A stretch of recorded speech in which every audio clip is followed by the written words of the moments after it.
बिस्मिल्लाहिर्रहमानिर्रहीम अस्सलाम वालेकुम। आज की इस वीडियो में हम कॉन्ट्रैक्ट के जो सेक्शंस कवर करेंगे वो है 40 से लेकर 45 तक। सबसे पहले हमारे पास जो सेक्शन आ जाता है वो है 40। इस सेक्शंस में, इन तमाम सेक्शन में जो चीज़ डील की गई है वो ये बताया गया है कि कॉन्ट्रैक्ट जो है उसको कौन परफॉर्म कर सकता है। ठीक है, कॉन्ट्रैक्ट को कौन परफॉर्म करेगा। ठीक है, सबसे पहले हमारे पास सेक्शन 40 आ जाता है। ये बताता है कि person by whom promise to be perform, कि कौन से लोग जो हैं किसी कॉन्ट्रैक्ट को परफॉर्म कर सकते हैं। If it appears from the nature of the case that it was the intention of the parties to any contract that any promise contained in should be performed by promisor himself, such promise must be performed by the promisor। अच्छा, अब इसमें सबसे पहली बात ये बताई गई है कि एक कॉन्ट्रैक्ट जो है वो, अगर हम ऐसे जनरल बात करें तो कोई भी किसी भी कॉन्ट्रैक्ट में जो दो पार्टीज़ होती हैं, मेन पार्टीज़ होती हैं, वो कौन होता है। एक होता है जो ऑफर मेड करने वाला होता है वो प्रॉमिसर, और उसको एक्सेप्ट करने वाला प्रॉमिसी। ऐसे ही होता है। तो इसमें सबसे पहले बात ये की गई है कि अगर ऐसा नेचर है, उसका कॉन्ट्रैक्ट का नेचर ऐसी है कि वो उसमें जो है वो क्या आ जाता है, पर्सनल नेचर का है, या फिर स्किल्स की बात आई हुई है उसमें। ठीक है, तो इस तरह का कॉन्ट्रैक्ट जो है वो प्रॉमिसर ने खुद परफॉर्म करना है। यहाँ पे लिखा हुआ है प्रॉमिसर हिमसेल्फ उसको परफॉर्म करेगा।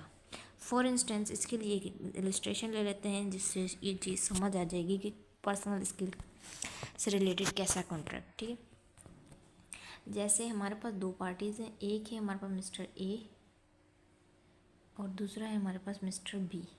ये दो पार्टीज़ हैं। अब क्या है, मिस्टर ए जो है वो है पेंटर। आप इस सेंस में इसको सिंगर भी ले सकते हैं। ये तमाम काम ऐसे हैं जो इसको ही आते हैं, इसका पर्सनल स्किल है। ठीक है, अब क्या है कि ये अब यहाँ पर इस केस में जो है हम इसको एज अ क्या लेते हैं, पेंटर ही ले लेते हैं। ठीक है, अब ये क्या है, पेंटर है।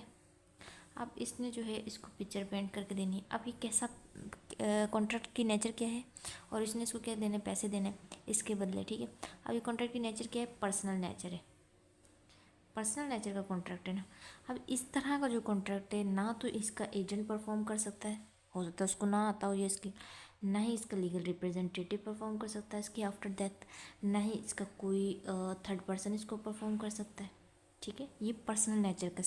ठीक है, तो अगर इस तरह का कोई कॉन्ट्रैक्ट हुआ तो वो प्रोमिसर हिमसेल्फ खुद परफॉर्म करेगा, परफॉर्म होगा, वो it should be perform by the promisor himself. पहली बात इसमें ये बताई गई है। ठीक है, द प्रोमिसर, और अदर केसेस में क्या बताया गया, in other cases the promisor और his representative may employ a competent person to perform है। अब दूसरे केसेस में क्या है कि हम कॉन्ट्रैक्ट किसके थ्रू परफॉर्म करवा सकते हैं, एजेंट भी कॉन्ट्रैक्ट को परफॉर्म कर सकता है। दूसरा क्या है, एजेंट। अब एजेंट कौन होता है, एजेंट जो है वो प्रिंसिपल जो होता है उसने अपना एजेंट रखा हुआ होता है ना। ठीक है, तो अब एजेंट के थ्रू भी कॉन्ट्रैक्ट परफॉर्म हो सकता है अगर, लेकिन उसमें एक्सेप्शन क्या है, अगर वो पर्सनल नेचर का कॉन्ट्रैक्ट नहीं है तो वो एजेंट के थ्रू परफॉर्म हो सकता है। लेकिन अगर उसमें पर्सनल नेचर की या कोई मतलब स्किल की बात आ जाती है तो फिर उसको नहीं परफॉर्म कर सकते। ये एसेंशियल नहीं है। अगर पर्सनल नेचर का केस नहीं है, कॉन्ट्रैक्ट नहीं है, तो फिर एसेंशियल नहीं है कि उसको जो है प्रॉमिसर जाके खुद ही परफॉर्म करेगा। फॉर इंस्टेंस, एक इसमें भी एक एग्जाम्पल ही ले लेते हैं। दो पार्टीज़ हैं, ए है और बी है। ठीक है, अब ए ने जो है ना वो कुछ पैसे देने हैं बी को, फॉर इंस्टेंस 20 के ही देने हैं। ठीक है, अब क्या करता है कि ये ज़रूरी नहीं है कि ये इसको पैसे खुद जा कर दे, ये थ्रू हिज एजेंट भी इसको परफॉर्म करा सकता है, और ये ऐसे ही समझा जाएगा कि प्रोमिसर ने खुद परफॉर्म किया है। ठीक है, ये एसेंशियल नहीं है कि ये खुद ही जाए। तो अगर एजेंट जाके इसको दे आता है बी को, एजेंट इज सी परसेंट। ठीक है, अगर ये इसको दे देता है तो वो ऐसे ही समझा जाएगा जैसे ए ने दिया, प्रोमिसर ने दिया। तो एजेंट के थ्रू भी परफॉर्म किया जा सकता है तब जब वो पर्सनल स्किल्स की बात नहीं आती, पर्सनल नेचर का नहीं है तब। लीगल रिप्रेजेंटेटिव भी परफॉर्म कर सकते हैं। लीगल रिप्रेजेंटेटिव का केस कब खुलता है, जब प्रॉमिसर जो होता है ना उसकी डेथ हो जाती है। उसकी डेथ की सूरत में लीगल रिप्रेजेंटेटिव परफॉर्म कर सकता है उस कॉन्ट्रैक्ट को, ऐसे ही जैसे वो प्रॉमिसर ने खुद परफॉर्म किया है। लेकिन इसमें भी पर्सनल नेचर का केस नहीं होना चाहिए, कॉन्ट्रैक्ट नहीं होना चाहिए, पर्सनल नेचर नहीं होनी चाहिए, यानी कोई स्किल की बात नहीं होनी चाहिए। जो काम मतलब जैसे फादर की डेथ हो जाए, वो काम फादर को भी आता हो, उसका सन वो काम नहीं जानता हो, बेटा नहीं जानता हो, तो वो काम फिर इस तरह का कॉन्ट्रैक्ट जो है वो क्या हो जाएगा, वो मतलब बस वो ख़त्म। ठीक है, ख़त्म हो जाता है वो कॉन्ट्रैक्ट। लेकिन अगर उसमें पर्सनल नेचर नहीं है, उसको परफॉर्म किया जा सकता है, तो फिर उसका सन उसको परफॉर्म करेगा। लीगल रिप्रेजेंटेटिव का ये। इसको थर्ड पर्सन के थ्रू भी जो है वो परफॉर्म किया जा सकता है, ठीक है, और जॉइंट प्रोमिसर्स के थ्रू भी परफॉर्म किया जा सकता है। जॉइंट प्रोमिसर होंगे तो उसमें भी, लेकिन थर्ड पर्सन और जॉइंट प्रोमिसर का इनका अलग से पूरे सेक्शंस है जिसमें ये बहुत अच्छे तरीके से क्लियर हो जाएगा, ठीक है। थर्ड पर्सन की बात की जाए तो वो आगे हमारे पास 41 आ जाता है। एक सेकेंड, अगला सेक्शन 41 है ना। देखिए इस सेक्शन में भी वही, ये जो सेक्शन 40 जो भी पढ़ा पर्सनल स्किल वाला, इसमें वही इलस्ट्रेशन गिवन है जो मैंने अभी आपको दी है ना। ये देखें, A promise to paint a picture for B, A must perform this promise personally. अब इस तरह कोई पर्सनल नेचर का होगा तो वो प्रॉमिसर है ना ये, और ये प्रॉमिस ही है, तो इस प्रॉमिसर को खुद ही परफॉर्म करना पड़ेगा पर्सनल नेचर का होगा तो। लेकिन इस वाली में अगर वो मर जाएगा तो उसको कौन कर सकते हैं, लीगल रिप्रेजेंटेटिव कर सकते हैं, या एम्प्लॉय या कोई भी दूसरा पर्सन उसको परफॉर्म कर सकता है। इलस्ट्रेशन दोनों जो हैं वो बहुत रेलेवेंट है, इसके बिल्कुल एग्जैक्ट समझ आ जाएगा ये। इसके बाद हमारे पास आ जाता है सेक्शन 41। इसमें ये बताया गया है कि effect of accepting performance from third person, ठीक है। थर्ड पर्सन भी जो है वो परफॉर्म कर सकता है। प्रोमिसर अगर प्रोमिसर जो है वो नहीं परफॉर्म कर रहा कि वो जो है थर्ड पर्सन जो है उसके मतलब उसके बिहाफ पर जो है परफॉर्म कर सकता है, और उसको ऐसे ही समझा जाएगा कि वो प्रॉमिसर नहीं परफॉर्म किया। वो है ना promisee accept performance of the promise from the third person, he can not after enforce it against the promisor. जैसे कि अगर प्रॉमिसर जो है ना, अगर मतलब प्रॉमिस ही एक्सेप्ट कर लेता है थर्ड पर्सन की परफॉर्मेंस को, और फिर वो बाद में प्रॉमिसर को जाके क्लेम नहीं कर सकता। इसमें एग्जांपल लेते हैं, जैसे इसकी एग्जांपल कुछ इस तरह से बनाते हैं। जैसे दो ही पार्टीज़ हैं, एक है मिस्टर ए और मिस्टर बी, और यहाँ पे मिस्टर सी जो है वो थर्ड पर्सन है, ठीक है, थर्ड पर्सन है। अब क्या है, इसने जो है 50 के देने हैं इसको। अब ये क्या करता है, इसके बिहाफ पे ना, इसके बिहाफ के ए के बिहाफ पे जो इसको पैसे दे देता है। ये इसका ब्रदर हो सकता है, दोस्त हो सकता है, कोई भी रिश्ता हो सकता है, ठीक है, थर्ड पर्सन है। अब क्या है,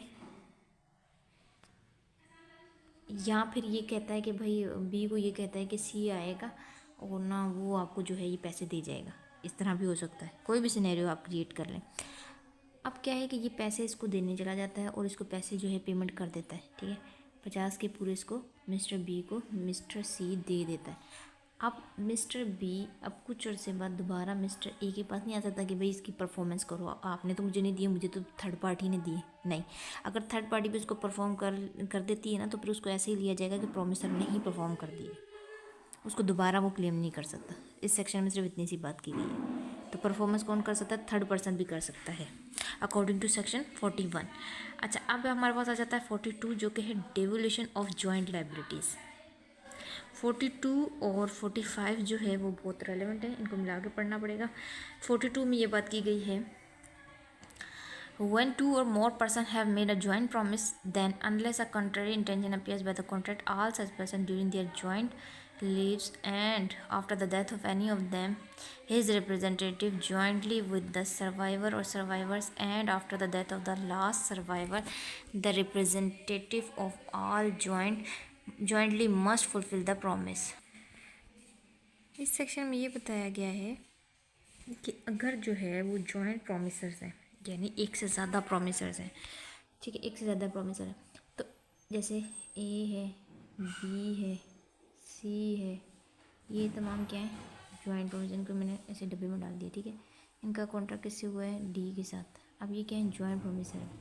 सबसे पहले इनको कौन परफॉर्म करेंगे, ये तमाम मिलकर जो है ना वो कॉन्ट्रैक्ट को परफॉर्म करेंगे। सबसे पहले इसमें कंडीशन ये बताई गई है कि तमाम, इसमें सिर्फ ये बात की गई है कि उनको जॉइंटली जो है ना, अगर वो अलाइव हैं, जिंदा हैं, तो उनको मिलकर जो है वो परफॉर्म कर देंगे। लेकिन उसकी डेवोल्यूशन कब होगी, डेवोल्यूशन मतलब होता है, एक सेकंड में पेन ले लूँ ना। डेवोल्यूशन, ये जो डेवोल्यूशन है ना, इसका मतलब होता है ट्रांसफ़र होना। अब अगर तो वो अलाइव है, सारे प्रोमिसर, ए भी प्रोमिसर है, बी भी है, सी भी है, इन तीनों ने मिलकर एक कॉन्ट्रैक्ट किया है डी के साथ, ये अलाइव है, जिंदा हैं, तो इन्होंने मिलकर जो है इसको परफॉर्म करना है। पहली बात ये। दूसरी बात इसमें यह है कि अगर इनमें से फॉर इंस्टेंस ये तीन थे, ए है, बी है, सी है, कॉन्ट्रैक्ट हुआ डी के साथ, इनको ऐसे इकट्ठे कर देते हैं। इनमें से बी की डेथ हो गई, अब डेथ हो गई। अब इस सूरत में क्या होगा, इसका जो डिवोल्यूशन है ट्रांसफ़र हो जाएगी, लाइबिलिटी ट्रांसफ़र हो जाएगी किसको, लीगल रिप्रेजेंटेटिव को।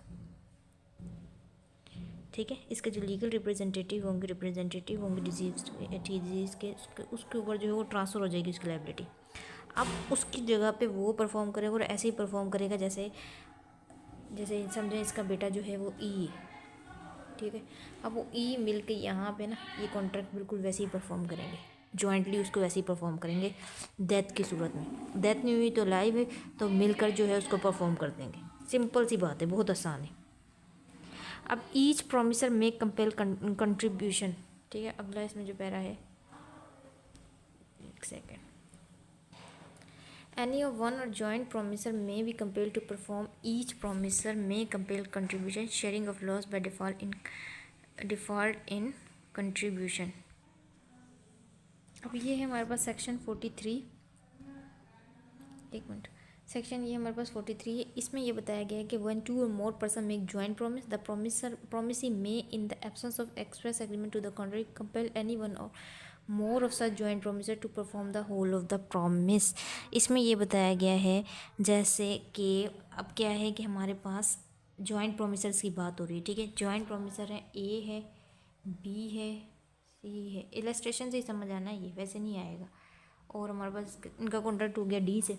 अब क्या है कि ये जॉइंट प्रोमिसर्स हैं, इन्होंने अब क्या देना है, कोई पैसे देने, समझे 99,000 जो है इसने देने हैं किसको, डी को। इन्होंने मिल के देने तीनों ने, ठीक है। यानी 33,000 बनेंगे ना, एक पे आ रही है, ठीक है। लाइबिलिटी 33,000 एक ने देने, एक दूसरे ने भी इतने, तीसरे ने भी इतने, तो ये मिल के इन्होंने 99,000 जो है वो डी को पे करने हैं। अब क्या होता है कि ए बी सी, ठीक है, इनमें से जो है ना ए और बी जो है वो भाग जाते हैं। अब सारी लाइबिलिटी किस पे आ गई, ये सी है ना। अब डी जो है ना इस सेक्शन के अकॉर्डिंग इससे जो है वसूल कर सकता है सारे के सारे पैसे। इस सेक्शन के अकॉर्डिंग क्या कर सकता है, सारे के सारे पैसे इससे वसूल कर सकता है। प्रोमिसर को कंपेल कर सकता है कि वो इसकी परफॉर्मेंस करे और सारे पैसे जो है वो उसको वापस करे दे, ठीक है। इसके बाद है each promisor may compel contribution, each of two or more joint promisor may compel every joint promisor to contribute equally with himself to perform the promisor unless a contrary intention appears from the contract. आगे हमारे पास क्या बोल रहे हैं, एक second ये हटा लूँ मैं। आगे ये बोल रहे हैं, ये पेन हट, ये बोल रहे हैं कि अब देखें जैसे जॉइंट प्रोमिसर्स थे ना, ए था, बी था, सी, ठीक है, ये थे। इनका कॉन्ट्रैक्ट किसके साथ हुआ था, डी के साथ। अब इन्होंने पैसे तो देने दे। अब अगर ये अकेला, अब ये दोनों तो भाग गए, ऐसे ही हुआ ना पिछले सिनेरियो में हमने क्या पढ़ा कि ये दोनों भाग गए, तो अब डी क्या है, वो सी से वसूल कर सकता है, ठीक है। अब डी ने जो है जैसे वसूल कर लिए, अगर ये भागते ना तो इसको कितने देने पड़ते थे, 33 देने पड़ते थे ना। लेकिन अब ये दोनों भाग गए तो सारी जिम्मेदारी किस पे आ गई, सी पे आ गई। इसने पूरे 99 दिए, इसको तो लॉस हो रहा है। तो अब ये क्या कर सकता है, ये जो सी है ना ये रिकवर कर सकता है ए और बी से, इस पैरा के मुताबिक ये कंपेयर कर सकता है कि भाई ये मुझे पैसे जो है ये वापस करो, ठीक है। अब हमारे पास आगे आ जाता है, इसके अंदर शेयरिंग लॉस, इसके हेडिंग नहीं डली हुई, इसमें टाइटल नहीं लिखा हुआ इसके ऊपर, sharing of loss by default in contribution. Third para में ये, if any one or two more joint promisor make default in such contribution, the remaining joint promisor must bear the loss arising from such default in equal share। इसमें क्या बताया गया है कि जो loss होगा ना वो इक्वली शेयर होगा, प्रोमिसर के दरमियान जो है उस लॉस को इक्वली बेयर करना है तीनों ने। जैसे फॉर इंस्टेंस ए है, बी है, सी है, इन तीनों ने जॉइंट प्रॉमिस किया किससे, डी से। कितने पैसे देते हैं, 99। अब ये बी और ए और बी तो भाग जाते हैं, ठीक है, इसने दिए पैसे, ठीक है। अब ये आ जाते हैं और बी जो है ना उसको कोर्ट क्या डिक्लेयर कर देती है, इंसॉल्वेंट डिक्लेयर कर देती है, दिवालिया निकल जाता है उसका, ठीक है। इसके बाद कि भाई इसके पास कोई पैसा वैसा नहीं है अब, ठीक है, कोर्ट की तरफ से इंसॉल्वेंट डिक्लेयर हो जाता है। अब क्या हो सकता है कि इसने, अब ये जो लॉस, इसके जो पैसे भरने थे ना 33, अब वो इन दोनों के दरमियान इक्वली शेयर होंगे, लॉस भी बराबर बराबर होगा इस पैरा के मुताबिक। जॉइंट प्रॉमिस में इस तरह परफॉर्म किया जाता है कॉन्ट्रैक्ट। अब इसमें अगला जो है ना वो है section 44, effect of release of one joint promiser.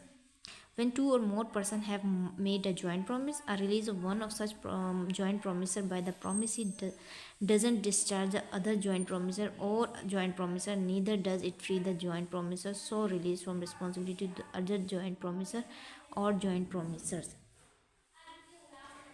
इसके मुताबिक ये है कि जैसे ए है, एक सेकंड, इस सेक्शन को समझने के लिए इलस्ट्रेशन देते हैं। क्या है, ए है, बी है, सी है, ये क्या है, जॉइंट प्रॉमिसर्स हैं। कॉन्ट्रैक्ट हुआ डी के साथ। अब ये क्या करता है, डी क्या करता है, बी जो है कोई दोस्त वगैरह होता है तो वो क्या करता है कि बोलता है बी को जो है ना वो लाइबिलिटी से डिस्चार्ज कर देता है कि भाई कि बी तूने जो मुझे 33 देना है ना वो ना दे, इस तरह करके। तो अब इस सेक्शन के मुताबिक अगर प्रॉमिसी है ना, डी प्रॉमिसी जो है वो किसी एक को डिस्चार्ज भी कर देता तो भी उसकी लाइबिलिटी ख़त्म नहीं होती इनके रिस्पेक्ट में, इन दोनों के रिस्पेक्ट में। समझ आ रही? अगर प्रॉमिसी भले इनको छोड़ दे लेकिन ये दोनों इनके रिस्पेक्ट में इसकी लाइबिलिटी ख़त्म नहीं होगी, भले ही प्रॉमिसी बोल दे कि भाई बी तू मुझे वैसे नहीं दे, तेरी लाइबिलिटी ख़त्म होगी, तब भी ये सेक्शन कहता है कि उसकी लाइबिलिटी रहेगी, उसकी लाइबिलिटी इन दोनों के रिस्पेक्ट में ख़त्म नहीं होगी जॉइंट प्रॉमिसर के लिए। तो उसमें इतनी सी बात कहता है ये सेक्शन। इसके बाद हमारे पास आ जाता है 45, devolution of joint rights. When a person has made a promise two or more person jointly, then unless a contrary intention appears on the contract, the right to claim performance rests as between him and them, with them during their joint lives and after the death of any of them, with the representative of such deceased person jointly with the survivors or survivors, and after the death of the last survivor, the representative of all jointly. अब इसमें भी simple यही बताया गया है कि अगर जो है मतलब एक से ज़्यादा जॉइंट प्रॉमिसर्स हैं, ठीक है, ए है, बी है, सी है, ठीक है। अब इनके जो राइट्स होंगे ना रिलेटेड टू डी, वो जो है ना इन्होंने अपनी अगर ज़िंदा हैं तो इन्होंने खुद उस कॉन्ट्रैक्ट को परफॉर्म करना है, ठीक है, अगर वो ज़िंदा हैं तो। लेकिन अगर उनकी डेथ हो जाती है तो उस सूरत में उनके जो रिप्रेजेंटेटिव होंगे वो उसको परफॉर्म करेंगे। बस सिंपल सी इसमें बात की गई है, कोई इतनी रोड साइंस नहीं है। मतलब कॉन्ट्रैक्ट जो है ना उसको इसके अकॉर्डिंग कौन डिमांड कर सकता है, इसमें प्रॉमिसर खुद भी डिमांड कर सकता है, लीगल रिप्रेजेंटेटिव भी डिमांड कर सकते हैं, थर्ड पार्टी भी, और जॉइंट प्रॉमिसर्स भी डिमांड कर सकते हैं। कॉन्ट्रैक्ट की परफॉर्मेंस जो है, अगर प्रॉमिस कॉन्ट्रैक्ट ऐसा है जो पर्सनल नेचर का है तो फिर तो वो जो है प्रॉमिसर जो है उसको इटसेल्फ ही उसको डिमांड कर लेगा, ठीक है। लेकिन अगर मतलब उससे मतलब उसकी डेथ हो जाती है और उस पर्सनल नेचर का नहीं है, जैसे हमने पहले पढ़ा, तो फिर उस सूरत में कौन कर सकता है, लीगल रिप्रेजेंटेटिव एलआर जो है उसको परफॉर्म किया हुआ जा सकता है, ठीक है। ऐसे ही जैसे हमने अभी पीछे पढ़ा है। ये था कुल मिला के पूरा ये सेक्शन। शुक्रिया।